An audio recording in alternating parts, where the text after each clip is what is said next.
Muy buenos días, hoy vamos a empezar con la unidad número 6, la familia Neisseria. Entonces, a partir de este tema, ya estamos hablando de las bacterias gram negativas. En los anteriores temas hablamos de los cocos gram positivos, familia Micrococcaceae y familia Streptococcaceae, que son cocos gram positivos. A partir de ahora vamos a hablar ya de los gram negativos, empezando por los cocos gram negativos, que es la familia Neisseriaceae. Esta clasificación de la familia Neisseriaceae tiene al género Neisseria. Este género Neisseria tiene varias especies. De estas especies, 2 son patógenas y 2 son comensales o no patógenas, que son parte a veces de nuestra flora normal. Esta familia Neisseriaceae pertenece a la familia Beta Proteobacteria, al orden Neisseriaceales, a la familia Neisseriaceae. El género es Neisseria y las especies vendrían a ser las patógenas, es decir, las que producen enfermedades, la Neisseria gonorrea y la Neisseria meningitidis. Y dentro de las comensales tenemos a las no patógenas, es decir, que son parte de nuestra flora normal, donde están la Neisseria bacilliformis, Neisseria cinerea, Neisseria elongata, Neisseria flavescens, Neisseria lactamica, Neisseria macacae, Neisseria mucosa, Neisseria polysaccharida, Neisseria zika y Neisseria subflava.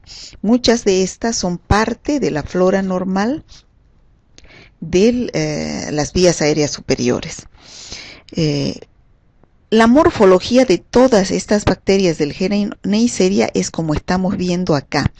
Esta es una figura por microscopía electrónica. Se presentan bajo la morfología de diplococos. ¿Qué quiere decir diplococos? En grupos de a 2, con uno de los extremos ligeramente aplanado o arriñonado. Por eso se dice que estos diplococos tienen la forma de granos de café o forma arriñonada. Entonces, y fíjense cómo están en su superficie externa. Están llenos de fimbrias que salen de la membrana citoplasmática. Todas estas fimbrias, ya ustedes saben, le dan las características de adherencia a las células a las cuales están infectando. Es un mecanismo de patogenicidad o virulencia las que tienen estas bacterias. Se encontraron Neisseria canis y Neisseria waberi como parte de la flora normal del aparato respiratorio de los perros. Y Neisseria denitrificans está presente en las vías respiratorias altas de cobayos, y la Neisseria macacae, identiae y Neisseria iguanae se encuentran en la boca de los macacos de la India. ¿Qué características tienen este género Neisseria? Son diplococos gram negativos, como les dije anteriormente y podemos ver en esta figura, siempre están en grupos de a 2. En forma y la parte que se unen es en forma es la parte arriñonada o la parte plana, ligeramente plana. Son aerobios estrictos, es decir, que la mayoría de las comensales crecen en presencia de oxígeno. Sin embargo, la Neisseria gonorrea y Neisseria meningitidis son más exigentes. Se aíslan con facilidad en genitales, faringe, fosas nasales, etc. Y son oxidasa positivos. Esa es la prueba de la oxidasa que ustedes van a hacer en el laboratorio. ¿Qué otras características? Tienen a los azúcares como fuente de energía. Por eso es que vamos a utilizar a los azúcares CTA para su identificación, para la identificación de las diferentes especies.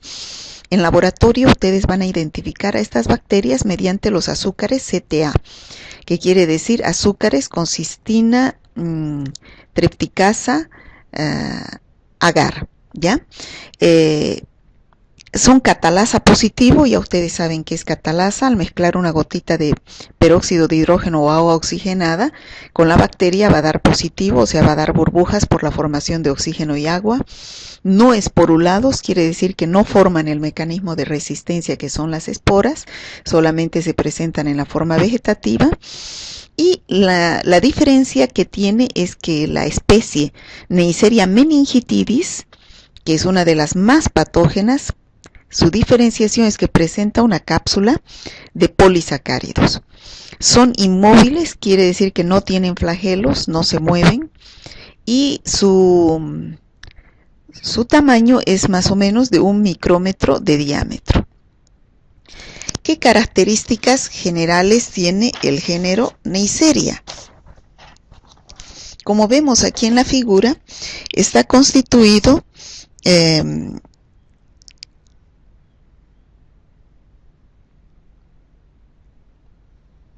por estas bacterias, las especies de Neisseria, producen ácido a partir de los hidratos de carbono en forma oxidativa, y esta característica constituye parte de la identificación de la referencia de estas especies. Como les decía, en el laboratorio van a utilizar los azúcares CTA para identificar a estas especies. Las especies que no son patógenas de Neisseria crecen en agar sangre y agar nutritivo, que son medios generales, porque estas bacterias son no exigentes, o sea, crecen en cualquier medio de cultivo. Por el contrario, Neisseria meningitidis muestra una variable capacidad de desarrollo en este agar. Y Neisseria gonorrea es la más exigente, no crece en estos medios comunes porque tiene requerimientos nutricionales más complejos. La Neisseria gonorrea requiere de aminoácidos como la cistina y una fuente de energía que es la glucosa, piruvato y lactato. Por eso es que hay que complementar el agar chocolate o el medio de cultivo en el que crecen estas bacterias con aminoácidos, purinas, pirimidina y vitaminas, sobre todo el Isobitalex, ¿no? Se utiliza como medio de cultivo para que crezca la bacteria que es la Neisseria gonorrea, agar chocolate adicionado de Isobitalex y BCN. ¿Qué es el BCN? Se adicionan antibióticos, la B, que es la vancomicina, la C, la colistina, y la N, la nistatina. La vancomicina para que ese medio inhiba el crecimiento de los cocos gram positivos. La colistina para que inhiba el crecimiento de otros bacilos gram negativos y la nistatina para evitar el crecimiento de hongos. Entonces, en ese medio solamente va a crecer la Neisseria gonorrea, ¿no? También existen otros medios de cultivo en el cual crece la Neisseria gonorrea, como el Thayer Martin o el New York City, ¿no? La temperatura óptima de crecimiento, como de las otras bacterias, es de 35 a 37 grados centígrados. Es una bacteria muy lábil que rápidamente se muere. No es una bacteria aerobia, sino es una bacteria microaerófila porque crece en presencia de 5 a 10% de dióxido de carbono. Aunque la naturaleza exigente de este microorganismo hace difícil su recuperación de las muestras clínicas, la transmisión por vía sexual de una persona a otra es muy sencilla. Estas bacterias, o sea, nos vamos a referir más a la Neisseria gonorrea y a la Neisseria meningitidis.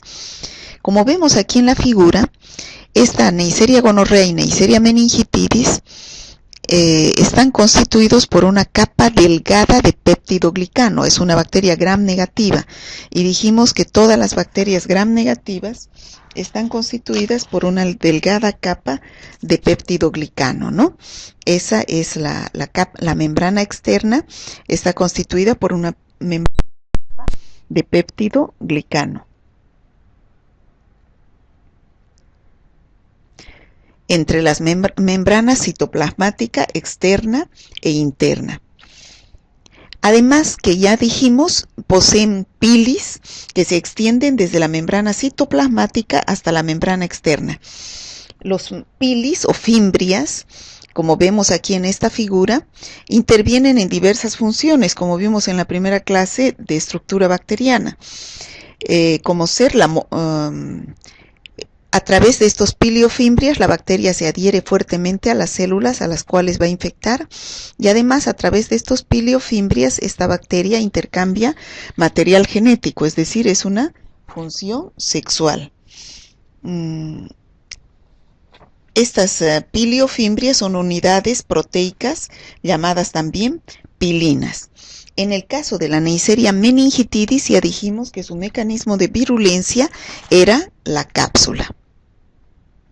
Aquí tenemos una tinción de Gram de las Neisserias, donde vemos todos estos de acá son leucocitos polimorfonucleares, o sea, son leucocitos que tienen varios núcleos, por eso se llaman polimorfonucleares. Y como ya vimos anteriormente, en un proceso infeccioso en el extendido se ven gran cantidad de leucocitos polimorfonucleares. Siempre que haya leucocitos en una muestra, quiere decir que puede ser un indicio de una infección. Y aquí tenemos a las Neisserias, ¿no? Estas son las Neisserias, son diplococos Gram negativos que pueden estar extracelulares, es decir, fuera de los leucocitos, como vemos acá, fuera de los leucocitos, o pueden estar intracelulares, fíjese acá, dentro de los leucocitos. Cuando las Neisserias se ven dentro de los leucocitos, quiere decir que es un periodo agudo de la enfermedad, quiere decir reciente. Pero cuando vemos las Neisserias extracelulares, como en este caso, como en este caso, como en este caso, acá igualmente, es un periodo crónico de la enfermedad, es decir, que es ya de más larga duración. Vamos a hablar ahora entonces ya específicamente de la Neisseria gonorrea. Como ustedes saben, la Neisseria gonorrea es el agente causal de la enfermedad que es una ITS, la infección de transmisión sexual, que es la gonorrea. Es una enfermedad de mucha importancia en salud pública. El riesgo de adquirir esta infección es multifactorial, es decir, depende de muchos factores y con frecuencia se relaciona a los sitios de exposición, es decir, a las infecciones de transmisión sexual en un 90%.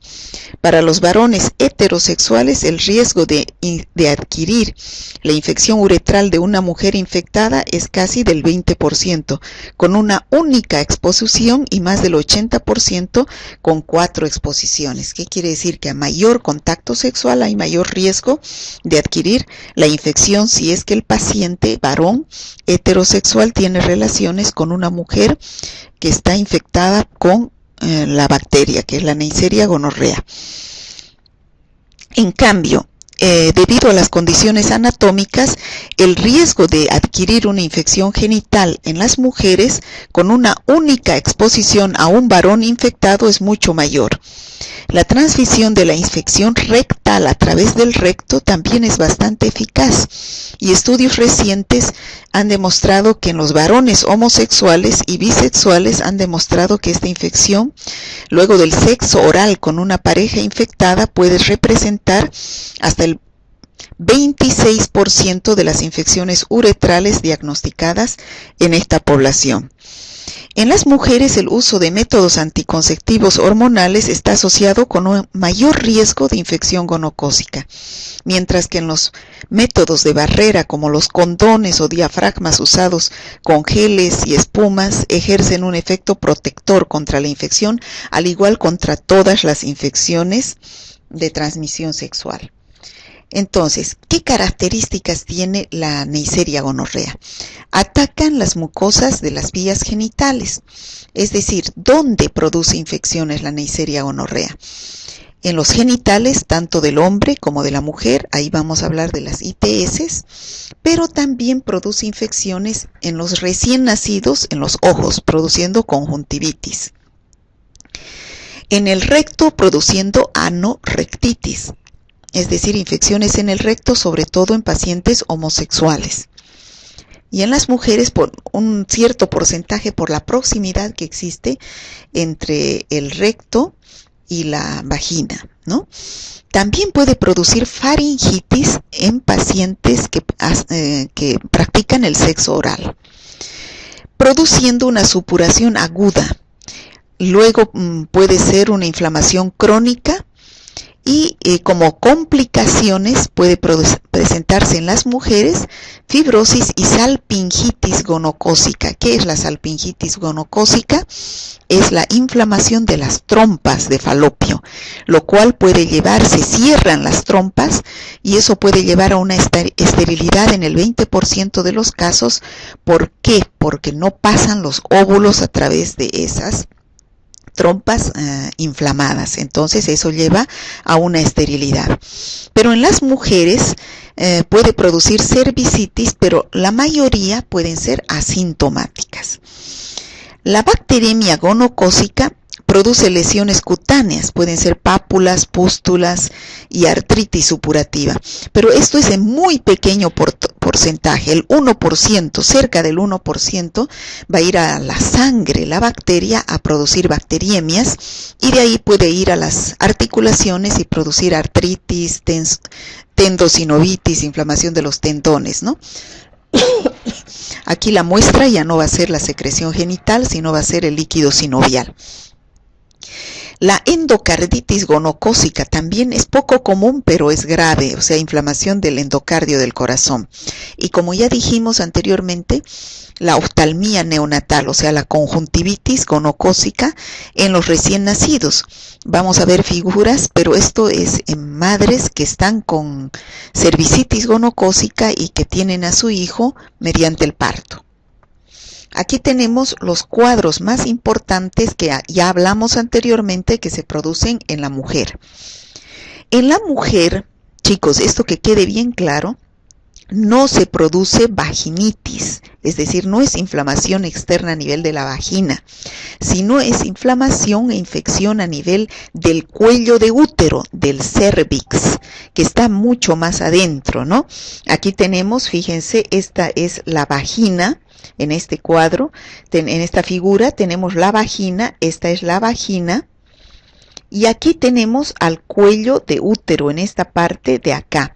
Entonces, la Neisseria gonorrea no se encuentra acá en vagina, como lo es la cándida, la tricomona vaginalis, produciendo vaginitis. La Neisseria gonorrea se encuentra acá en endocervix o cuello de útero. Por eso es que produce cervicitis. Y acá vemos un cuello de útero con secreción purulenta, que es lo que produce la Neisseria gonorrea. Entonces se llama cervicitis gonocócica. Por eso es que en las mujeres muchas veces son asintomáticas. ¿Qué quiere decir? Que puede estar infectada en cuello de útero la mujer, pero como está adentro no se lo puede ver. Entonces muchas veces no se observa la secreción que sale por la vagina.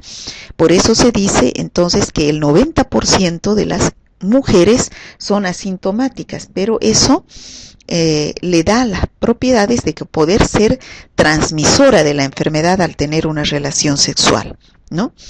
En el caso de que esta mujer no reciba un tratamiento, puede complicarse el cuadro, como dijimos anteriormente, con una salpingitis. ¿Qué es la salpingitis? Ya dijimos, es la inflamación de las trompas de falopio. Fíjense acá, tenemos, estas son las trompas. Aquí tenemos una trompa de falopio inflamada. Y aquí tenemos en este lado izquierdo una trompa de falopio normal. Entonces, la Neisseria gonorrea puede ascender y llegar hacia las trompas y producir inflamación de las trompas o salpingitis, que en muchos casos se complica y puede llegar a producir esterilidad, ¿no? O enfermedad inflamatoria pélvica también. En el caso del varón, el cuadro es más, como dijimos anteriormente, produce en el 90% de los casos uretritis gonocócica. Como vemos acá en la figura, sale a través de la uretra en el 90% de los casos una secreción purulenta, amarillenta, abundante, y esta secreción purulenta es la que podemos nosotros hacer una tinción de Gram y vamos a observar los diplococos gram negativos dentro de los leucocitos. Como dijimos anteriormente, cuando es aguda la enfermedad, aguda, reciente, antes de una semana de evolución, se va a presentar esta gota o esta secreción purulenta en los varones, que si nosotros hacemos esta tinción de gram en el periodo agudo de la enfermedad, vamos a observar estos diplococos gram negativos dentro de los leucocitos, o sea, intracelulares. ¿Qué quiere decir? Que está en el periodo agudo de la enfermedad. Cuando este paciente llega a la etapa crónica, quiere decir que ha pasado más de 2-3 semanas que está con la infección, no se va a observar esta secreción purulenta que sale por la uretra así en forma abundante. Va a haber secreción, pero ya no así amarillenta, más escasa, va a ser una secreción más cristalina, que solamente va a aparecer en la mañana, que se llama la gota matinal. Entonces ya está entrando en un periodo crónico de la infección, pero sí está la bacteria. Si hacemos una tinción de gram de esa gota matinal que sale en la mañana, entonces podemos observar diplococos gram negativos extracelulares. Eso quiere decir que ya la bacteria está en un periodo, la infección está en un periodo crónico de la enfermedad. Bueno, y dijimos que en un 1%, aquí tenemos un rango más amplio, de 0,5 a 3%, la infección puede pasar hacia la sangre y producir bacteriemia. Y en esos casos se va hacia las articulaciones, hacia los tendones, y puede producir artritis gonocócica, ¿no? Donde aquí tenemos que hacer, como vemos en la figura, una punción de líquido sinovial para buscar a la Neisseria gonorrea. Y en otros casos, que va a producir la oftalmía neonatal. En los recién nacidos, como vemos aquí en la figura, va a salir secreción purulenta del recién nacido. Pero esto es por el de que este recién nacido ha nacido por parto de una madre que está infectada con Neisseria gonorrea en cuello de útero. Si este recién nacido no naciera por parto, sino por cesárea, no hubiera este contacto con estas secreciones de la madre y por lo tanto se evitaría esta oftalmía neonatal o llamada también conjuntivitis gonocócica. Bueno, ya dijimos también que en los homosexuales se puede producir la anorrectitis, es decir, inflamación del ano, y en el caso de los que practican sexo oral también la bacteria puede producir faringitis. ¿Cómo es la estructura antigénica de la bacteria? La estructura antigénica de la Neisseria gonorrea es bien heterogénea, ¿no? Es capaz de cambiar sus estructuras de superficie in vitro, es decir, en el laboratorio, y posiblemente in vivo, es decir, dentro de nuestro organismo, para evitar que nuestras defensas puedan actuar, ¿no es cierto? ¿Cuáles son estas estructuras? Está constituido por antígenos que se encuentran en las pilis o fimbrias, que son cientos en número, ¿no? También está constituido por una porina, llamada también proteína 1, y se llaman por, que son de dos tipos, por A 18 subtipos y por B 28 subtipos, ¿no? Esas son paredes celulares de la Neisseria gonorrea que contienen estas proteínas que se ubican en la superficie de la membrana externa o que abarcan la membrana externa, son proteínas integrales. Luego tenemos a las proteínas número 2, llamadas también OPA, ¿no? De opacidad de la membrana externa, que aumenta la adherencia mediada por los pilis o fimbrias a las superficies mucosas a las cuales están infectando. ciertas proteínas OPA también facilitan la invasión celular a la mucosa por Neisseria gonorrea. Pero estas proteínas 2 o OPA son termolábiles. ¿Qué quiere decir? Que son lábiles a las temperaturas altas. Se destruyen con las altas temperaturas y son en número, son numerosos. Luego tenemos a las proteínas 3, que son las RMP. Una tercera proteína gonocócica, ¿no? Es una sola. Es una proteína modificable por reducción. De ahí viene RMP. Está muy asociada con la POR o la proteína 1 y muestra una pequeña variación entre las variedades. ¿Qué función tiene esta proteína? Que los anticuerpos dirigidos contra esta proteína de la bacteria en la superficie celular bloquean la unión de los anticuerpos del huésped, que son los anti-POR. La unión de estos anticuerpos disminuye en gran medida los efectos bactericidas del suero humano normal sobre los gonococos, o sea, son mecanismos de defensa que tiene esta bacteria. Luego tenemos una proteasa, que es una enzima IgA1. O sea, todos los gonococos producen una inmunoglobulina IgA proteasa. Esta es una enzima que hidroliza las inmunoglobulinas IgA, pero no las IgA2. Esta enzima actúa como un factor de virulencia por inactivación de la inmunoglobulina IgA1 en la superficie de las mucosas del huésped, con lo que se permite que esta bacteria se fije primero en la superficie de las células del huésped y posteriormente invadan.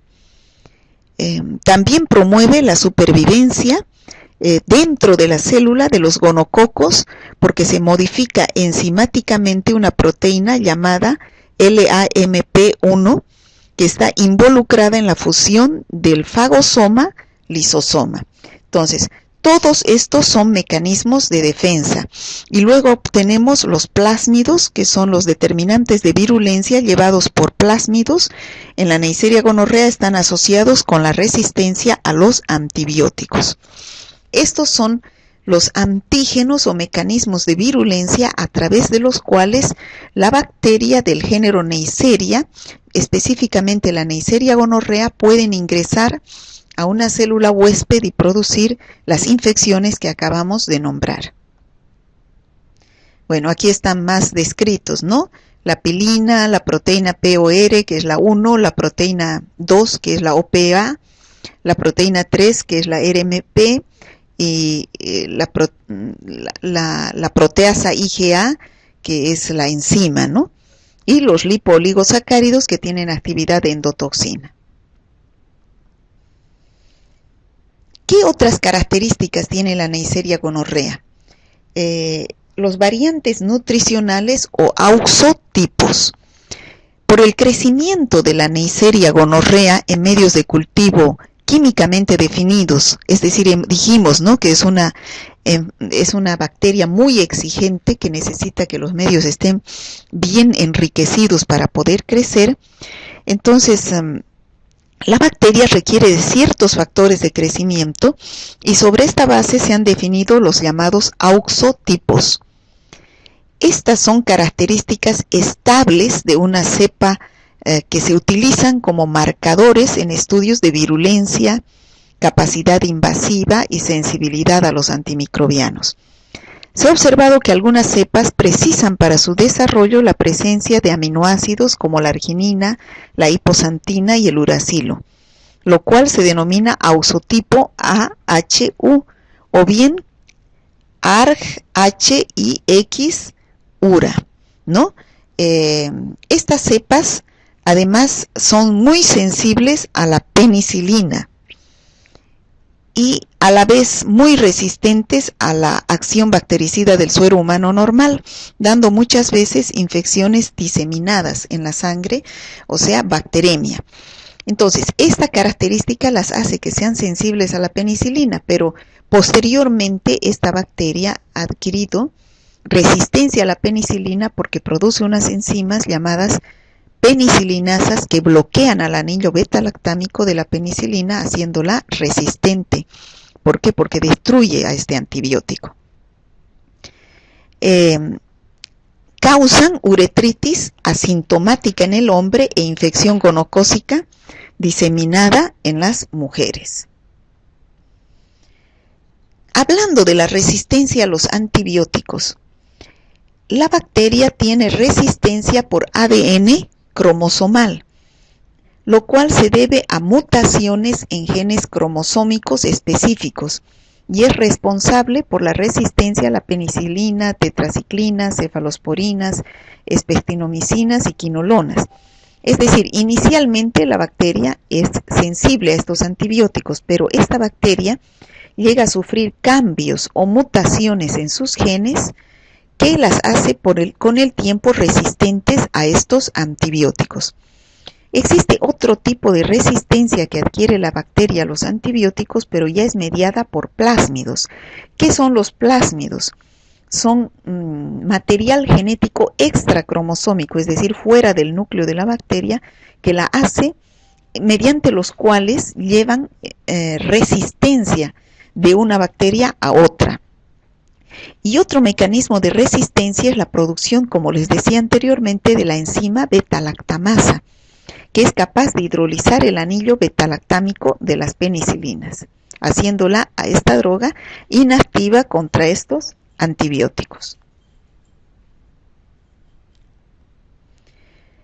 ¿Cómo podemos detectar en el laboratorio la presencia de esta enzima? Si la bacteria produce esta enzima, que es la beta-lactamasa. Por ejemplo, nosotros tenemos un paciente que está con uretritis gonocócica. Le tomamos la muestra de la secreción uretral y hacemos un extendido en un portaobjetos para hacer la tinción de Gram y vemos diplococos Gram negativos.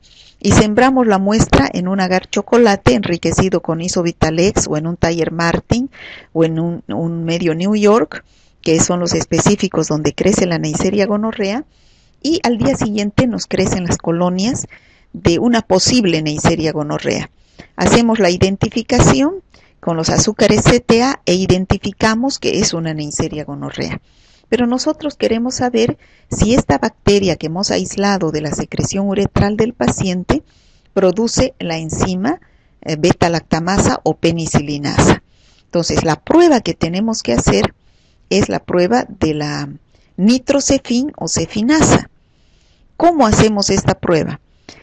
Es una cefalosporina que viene embebida en un papel filtro estéril, viene embebida una cefalosporina de color amarillo claro, pero adquiere un color rojo cuando colocamos aquí a la colonia de la bacteria.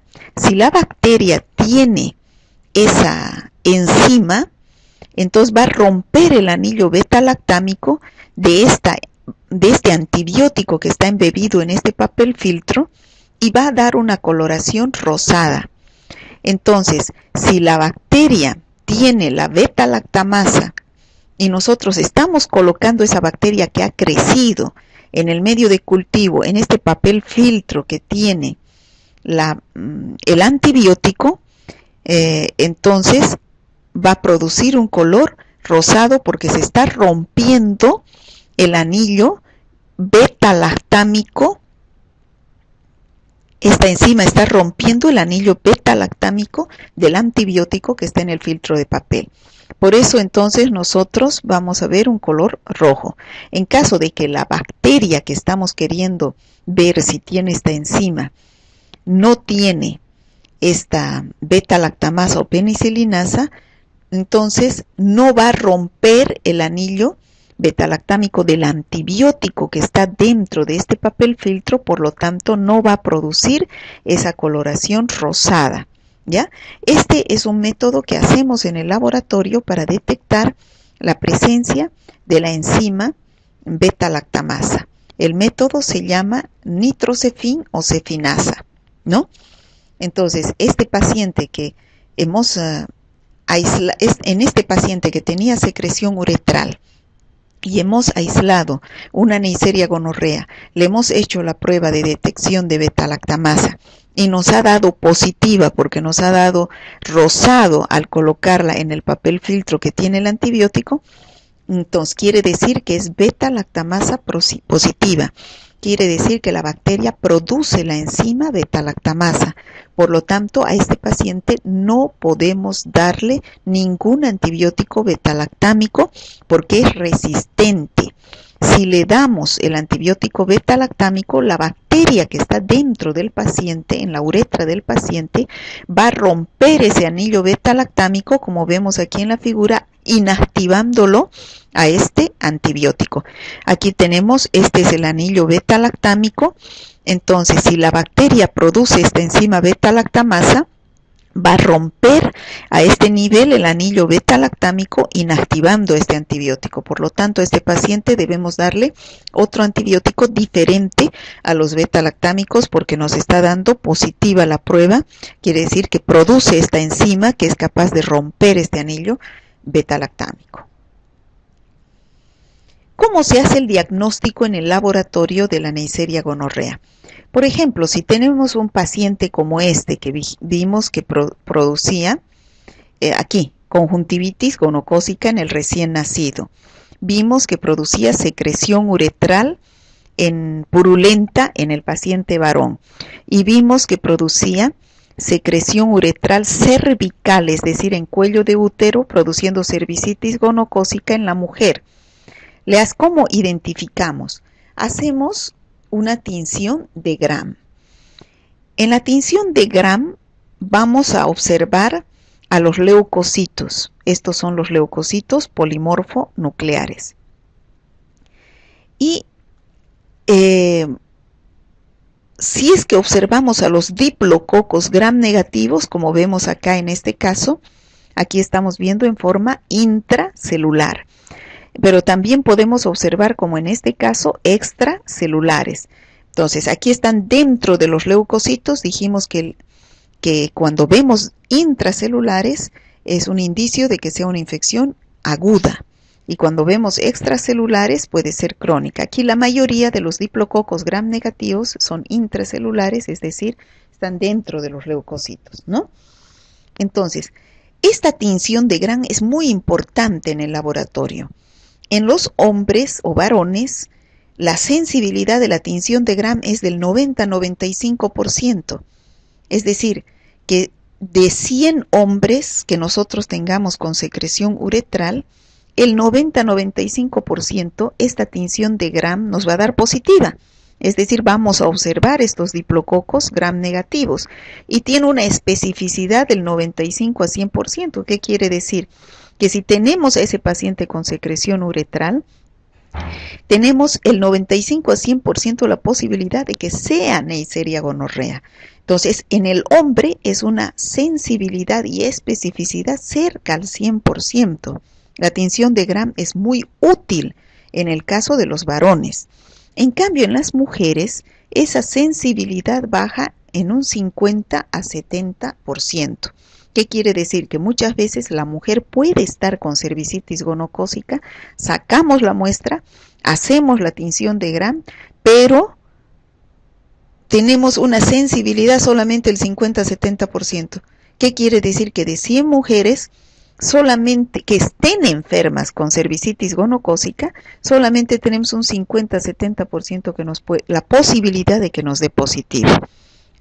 Queda un 50-30%, 30-50% que se escapen y que no podamos detectar con la tinción de Gram. Entonces necesitamos otras pruebas como el cultivo, como la PCR, que nos pueda detectar en las mujeres.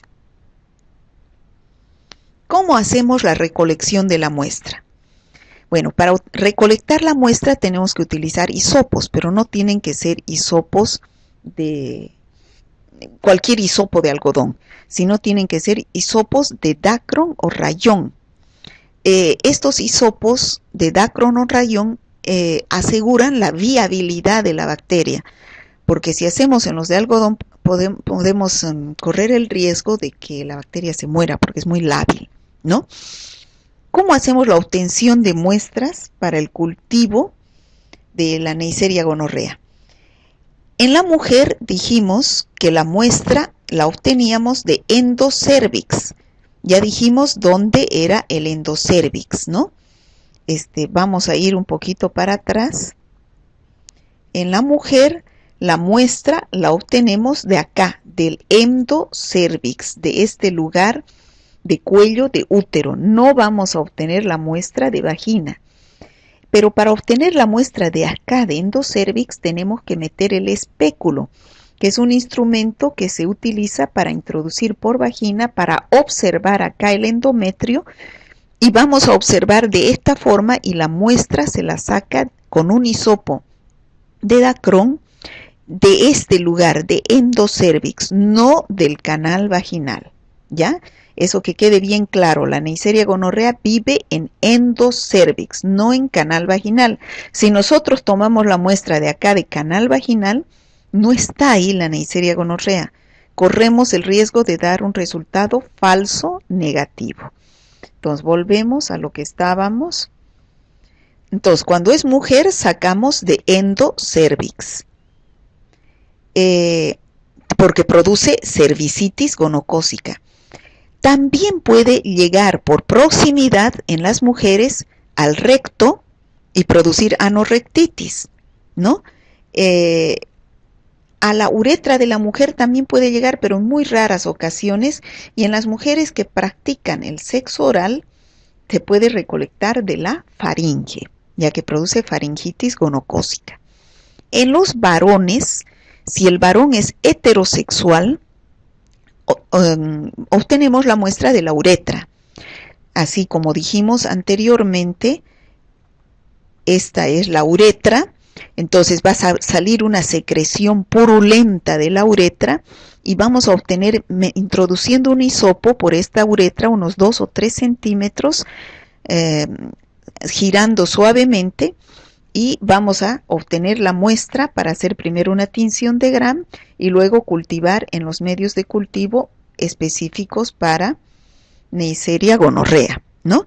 Si el hombre es heterosexual, de la uretra. Y si practica el sexo oral, también de la faringe. En el varón que es heterosexual o bisexual, es decir, que puede ser también homosexual, ya no solamente se obtiene de la uretra, sino también del recto por ser su característica de ser homosexual, y también de la faringe si practica el sexo oral.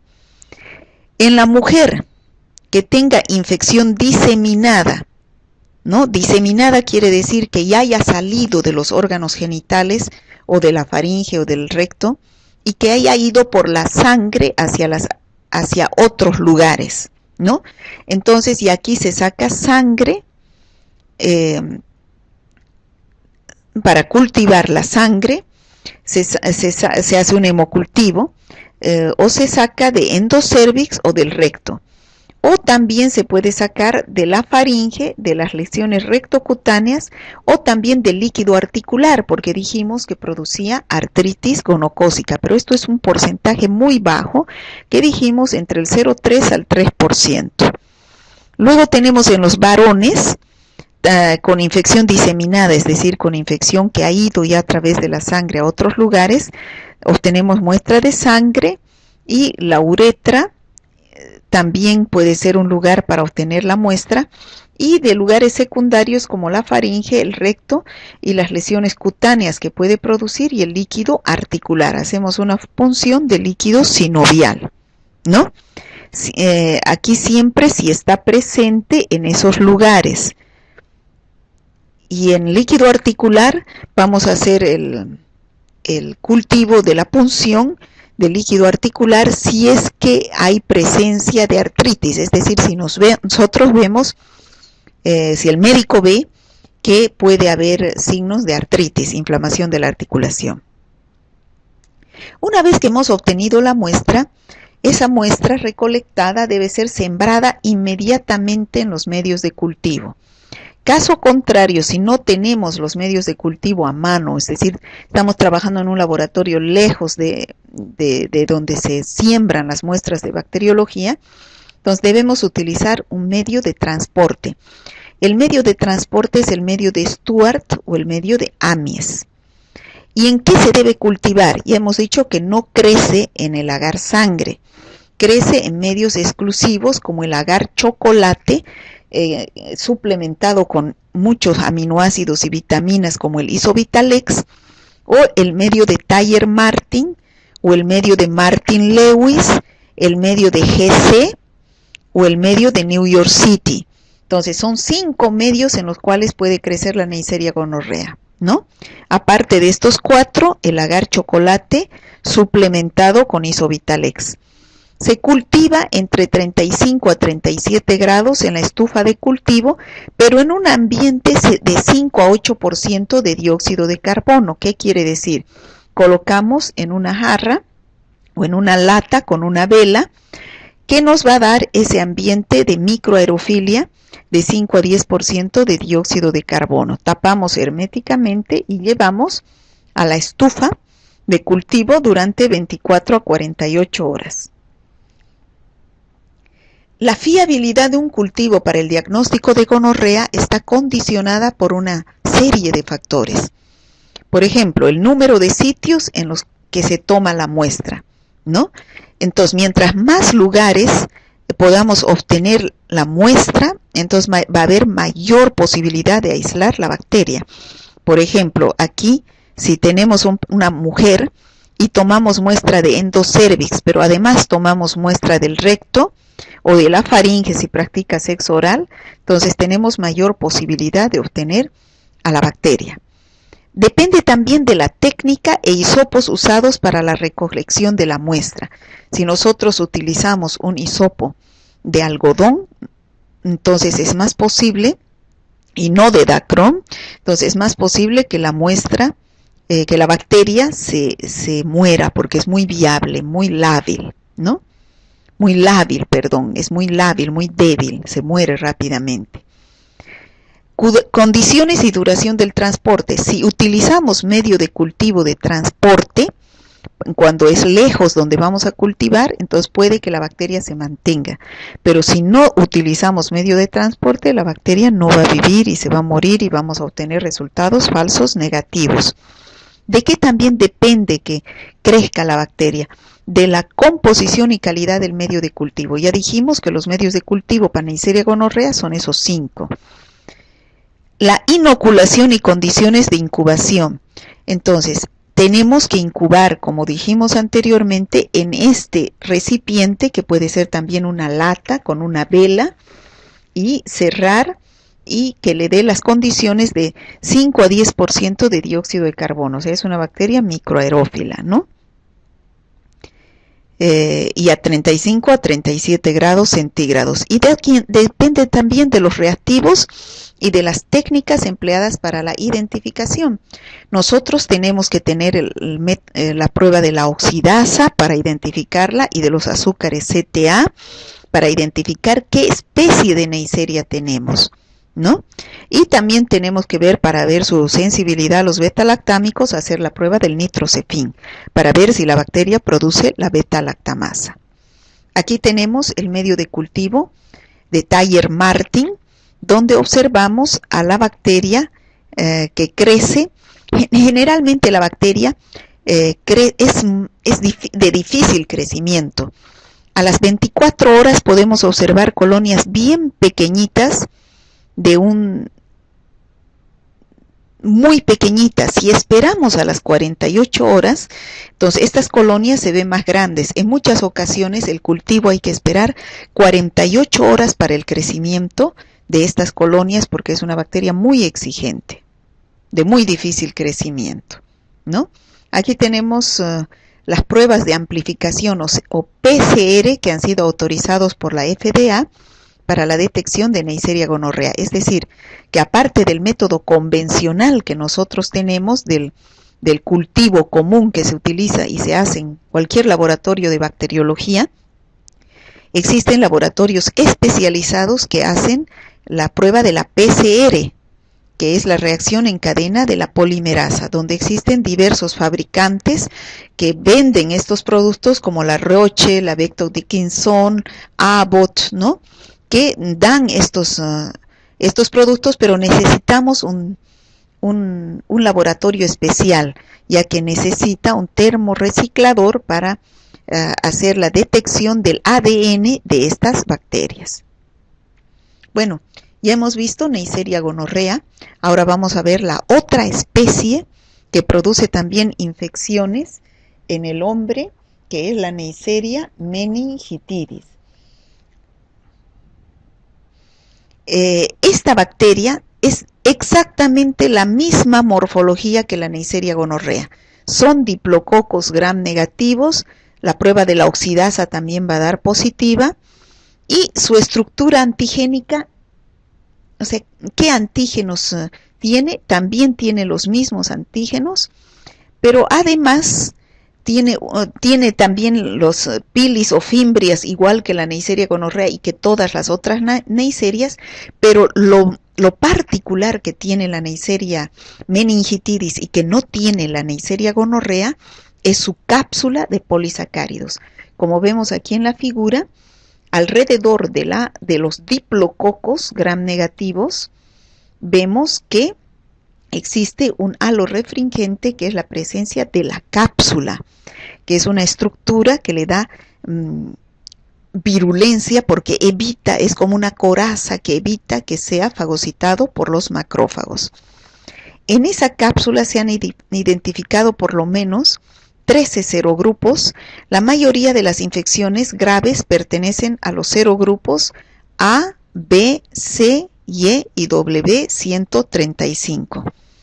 Entonces, estos son los serotipos que producen las infecciones más importantes para el ser humano. Y en base a estos serotipos se han preparado las vacunas contra estos antígenos que tiene la Neisseria meningitidis, que se los utiliza en caso de epidemias y en poblaciones seleccionadas. O sea, estas vacunas no se utilizan en cualquier población, más se utiliza cuando hay una epidemia producida por esta bacteria. ¿Qué otras características?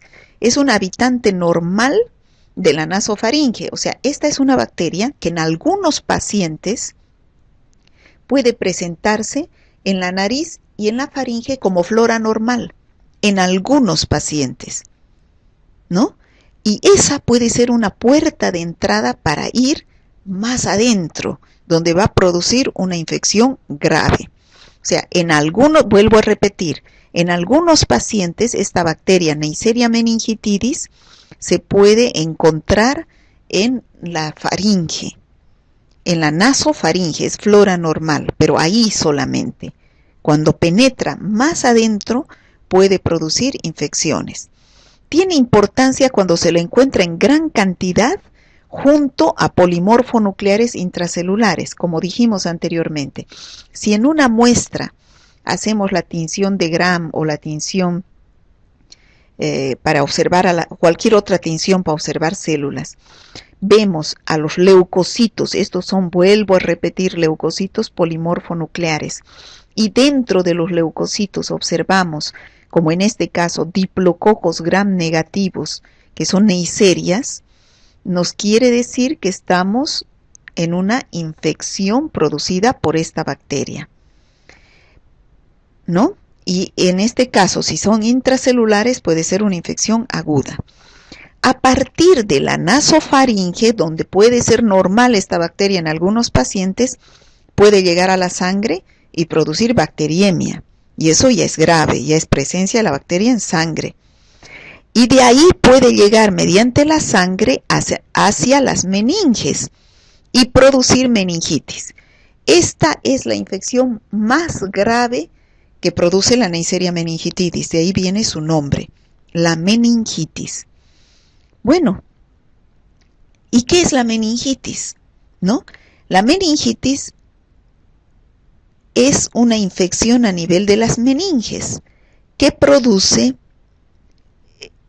clínicamente hablando en el paciente, cefalea, o sea, dolor de cabeza. Los signos meningios, ¿cuáles son los signos meningios? Rigidez de cuello, el cuello se presenta totalmente duro y también fiebre. Esta es la tríada típica de un paciente que tiene meningitis. Cefalea, rigidez de nuca y fiebre. Entonces, cuando el médico tenga un paciente con esta tríada típica, nos va a sacar líquido cefalorraquídeo por punción lumbar y nos va a mandar al laboratorio para que nosotros hagamos la búsqueda de microorganismos que pueden estar produciendo este cuadro clínico, ¿no?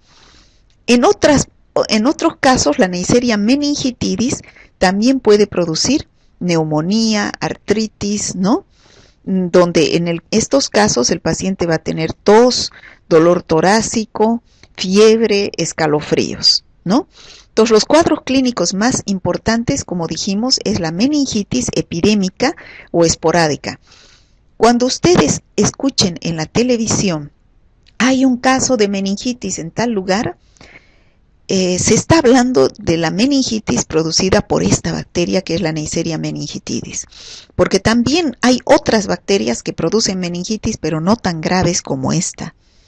Por eso es que cuando ustedes tengan en el laboratorio una Neisseria meningitidis aislada de un líquido cefalorraquídeo o de una muestra de sangre, hay que declararla inmediatamente a las autoridades de salud. Es una enfermedad de declaración obligatoria, porque es sumamente infecciosa, así como el coronavirus, sumamente infecciosa a través de las gotitas de saliva, y tiene un alto grado de mortalidad en pacientes enfermos, ¿no? Tiene una tasa de mortalidad del 30 al 50%. También produce meningococcemia. ¿Qué quiere decir? Pacientes con sepsis meningocócica. La bacteria está en la sangre y puede también llegar a producir la muerte del paciente. Rara vez produce artritis purulenta. En algunos casos, como dijimos, puede producir neumonía, epiglotitis, otitis media, rinofaringitis, puede producir también, ¿no? Ahí tenemos algunos cuadros de los cuales produce, siendo la más importante la meningitis, llamada también meningitis epidémica, porque donde se presenta hay el riesgo de que se produzcan epidemias, y también la meningococcemia, que se caracteriza porque produce estas lesiones en la piel, en los miembros superiores, en el tronco, en los miembros inferiores, se producen estas lesiones llamadas petequias, que es un signo que nos puede indicar que hay una infección producida por Neisseria meningitidis a nivel generalizado. ¿Cuáles son los factores de virulencia de la Neisseria meningitidis? Ya dijimos que la diferencia con la Neisseria gonorrea era la presencia de cápsula, ¿no? Esta cápsula que tiene la Neisseria meningitidis, como vemos aquí en la figura, y no tiene la Neisseria gonorrea, le da protección a la bacteria contra la fagocitosis, ¿no?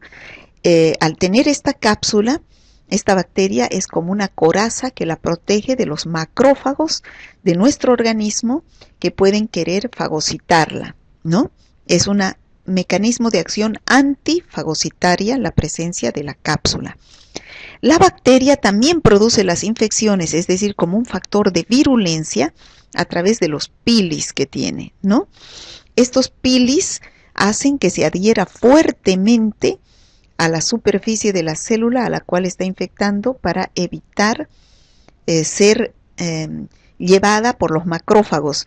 Y una vez que está fijada ahí en las células a las cuales va a infectar, entonces ya puede invadirla y producir la lesión, ¿no? Entonces su principal mecanismo de las fimbrias o pilis son las adherencias. Y también tiene, si se adhiere con otra, también tiene la función sexual, ¿no? Intercambia material genético. También otro factor de virulencia es la presencia de proteínas de clase 5, la OPA o la PCO. ¿Qué función tienen? Facilitar la interacción con las células epiteliales a través de estas proteínas. Y también tiene, igual que la Neisseria gonorrea, la enzima proteasa IgA 1, ¿no? Y en su pared celular, como todos los gram negativos, tiene una pequeña cantidad de peptidoglicano, ¿no? Entonces, estos son los principales factores de virulencia de la Neisseria meningitidis. Ustedes ya saben qué significa factor de virulencia, que la bacteria a través de esos mecanismos se va a valer de estos mecanismos para producir su acción patógena, es decir, las enfermedades que producen estas bacterias, ¿no?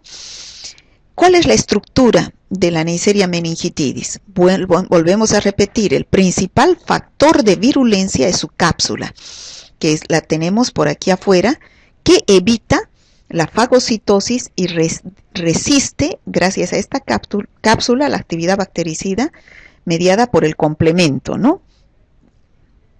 Los pilis o fimbrias que permiten la adhesión a la nasofaringe y además de las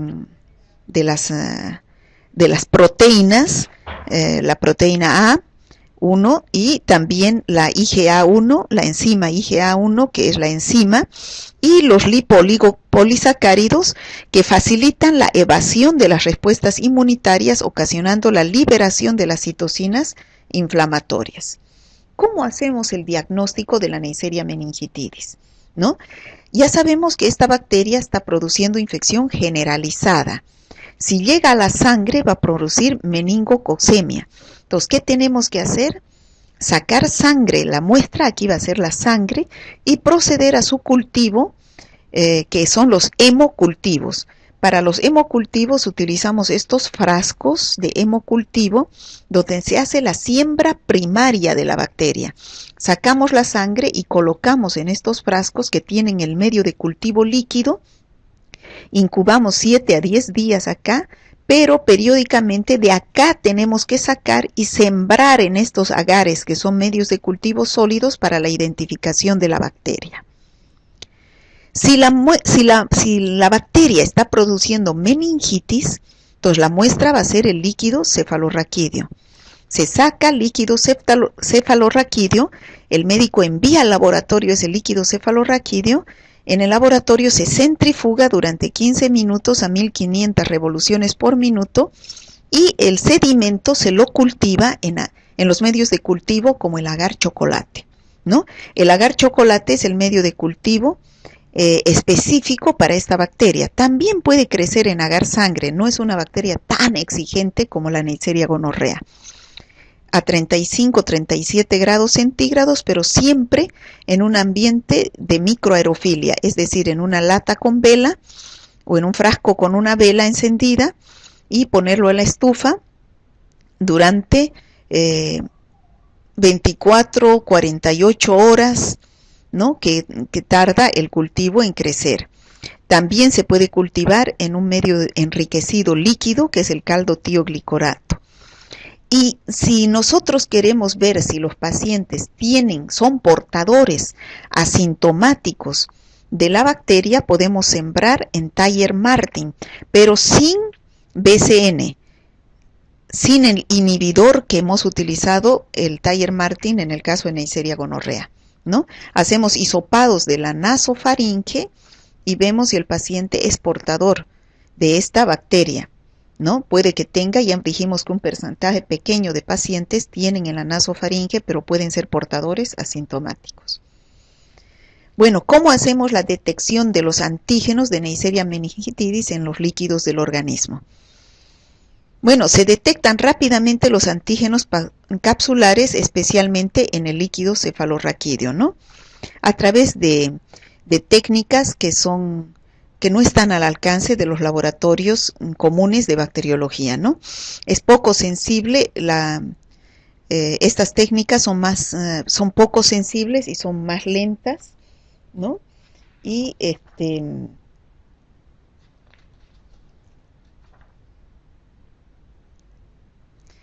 también tenemos la detección del antígeno por aglutinación, como vemos aquí en la figura, donde debemos contar con reactivos específicos para hacer estas pruebas. Y el antígeno también puede dar falsos positivos, o sea, detectar un antígeno en ausencia de la bacteria, Bueno, hemos visto Neisseria gonorrea, Neisseria meningitidis, pero también hemos visto que son la Neisseria gonorrea y Neisseria meningitidis son las neisserias más importantes porque son las que producen enfermedades infecciosas en los pacientes, ¿no? Por eso las hemos descrito con amplitud.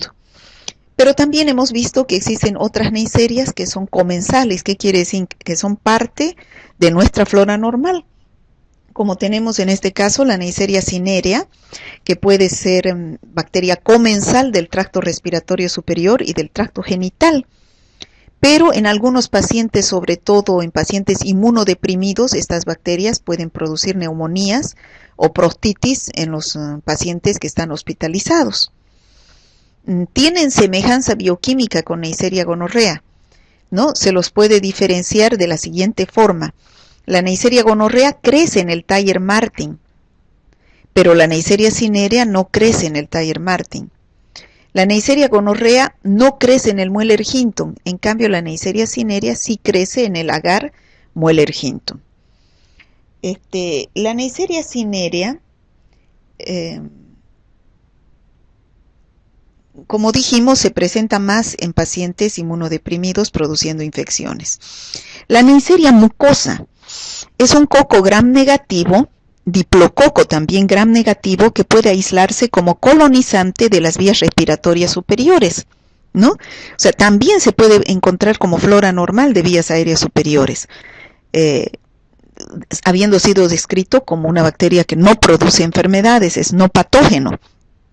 Pero en algunos pacientes puede producir algunas infecciones, sobre todo como bacteria oportunista. ¿En qué tipo de pacientes? En pacientes que tienen las defensas bajas. Entonces, ¿qué infecciones puede producir? Endocarditis, absceso miocárdico, ¿no? Artritis séptica, neumonía, ¿no? Celulitis, infecciones urinarias, pero esto es solamente en pacientes inmunodeprimidos, que en muy raras ocasiones puede producir. Generalmente esta es bacteria que es flora normal de vías aéreas superiores. Luego tenemos la Neisseria lactámica, que es un microorganismo de interés especial porque puede crecer en un medio selectivo para gonococos y meningococos, ¿no? Me olvidé decirles, la Neisseria gonorrea se llama también gonococo, se la puede llamar también gonococo, y la Neisseria meningitidis se la puede llamar también meningococo, ¿no? Entonces, esta bacteria puede crecer en los mismos medios que crecen los gonococos y meningococos, que son bacterias patógenas. Por lo tanto, se los debe diferenciar de ellos, ¿no?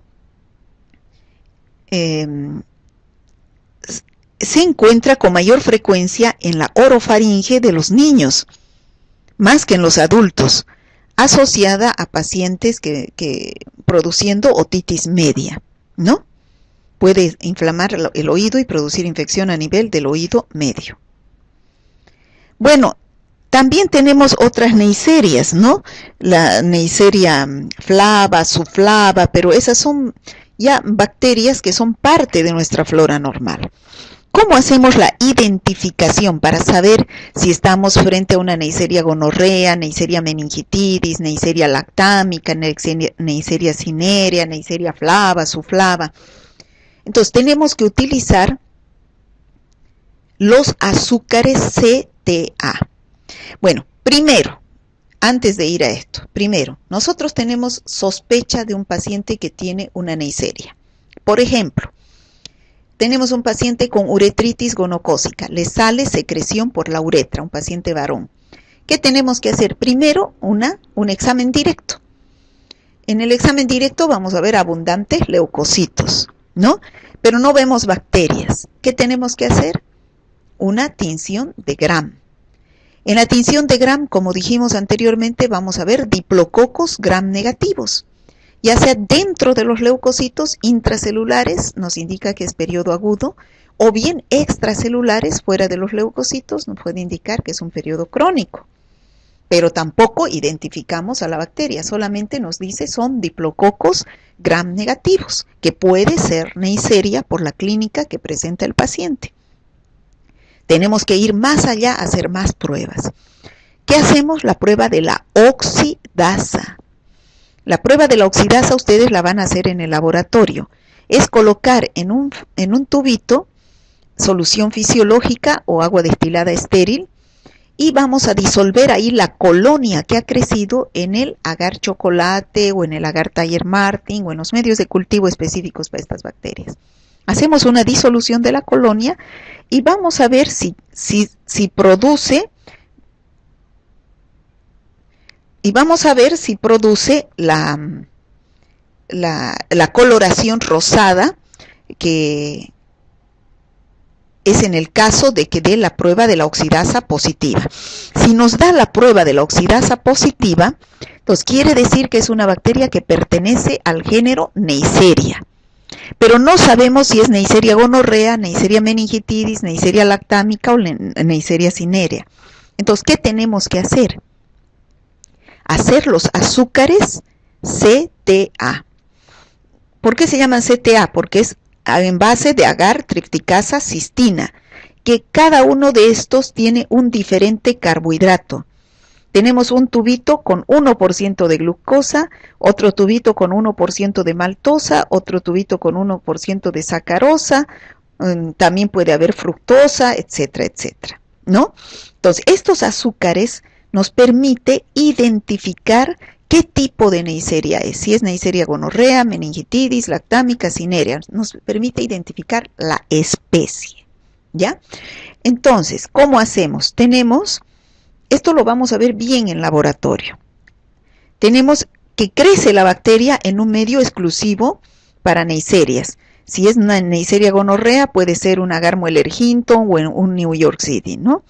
Entonces, ya vemos que todas crecen en estos medios, menos la Neisseria cinerea, ¿no? Luego tenemos que sembrar en estos azúcares CTA, que son tubitos con estos azúcares. Uno con glucosa, otro con maltosa, otro con lactosa y otro con sacarosa o fructosa. ¿Cómo sembramos? Agarramos la colonia y mediante un asa de platino colocamos y sembramos por pinchazo en estos tubitos. Dejamos incubar 48 horas generalmente y al cabo de las 48 horas vemos si la bacteria ha fermentado ese azúcar. O sea, ha oxidado, perdón, ese azúcar. Si se ha producido la oxidación de ese azúcar, en estos tubitos hay un indicador, ¿no?, de acidez o alcalinidad. Entonces, que se llama el rojo de metil, rojo de fenol, creo que es. Bueno, si nosotros vemos que ha oxidado la bacteria a ese carbohidrato, va a haber producción de acidez. Entonces, ese indicador va a virar a amarillo, como signo de que hay acidez, que hay oxidación, que la bacteria ha oxidado la glucosa. En el caso de que no haya oxidado la maltosa y la sacarosa, entonces no va a haber producción de acidez y el indicador va a dar un color rosado.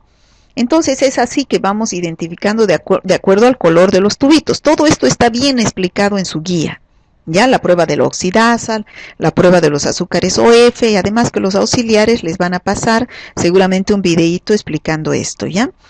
Entonces, si la Neisseria gonorrea, por ejemplo, ha crecido en el Thayer Martin y ha dado positiva la prueba de la glucosa, el azúcar solamente de la glucosa ha dado amarillo, y todos los demás azúcares han dado rosados, o sea, negativos, ¿qué quiere decir? Que es la Neisseria gonorrea. Si la bacteria ha crecido en el Thayer Martin, pero los otros azúcares como la glucosa, maltosa han dado positivo y la lactosa y sacarosa han dado así rosado, no oxidado, han dado negativo, entonces es una Neisseria meningitidis. Si por el contrario la bacteria ha dado glucosa, maltosa y lactosa, ha dado positivo, es decir, el tubo de color amarillo porque ha habido oxidación y solamente sacarosa o fructosa da un negativo, es una Neisseria lactámica. Es una Neisseria cinerea si todos han dado negativo y así sucesivamente vamos identificando a las Neisserias. Aquí tenemos los azúcares CTA, que son 4 tubitos con azúcares que de acuerdo a la especie de la Neisseria nos va a dar los colores, ¿no?, las reacciones.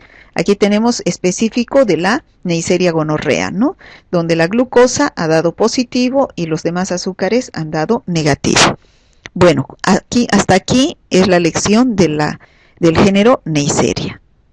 Espero que lo repasen juntamente con las pruebas de laboratorio.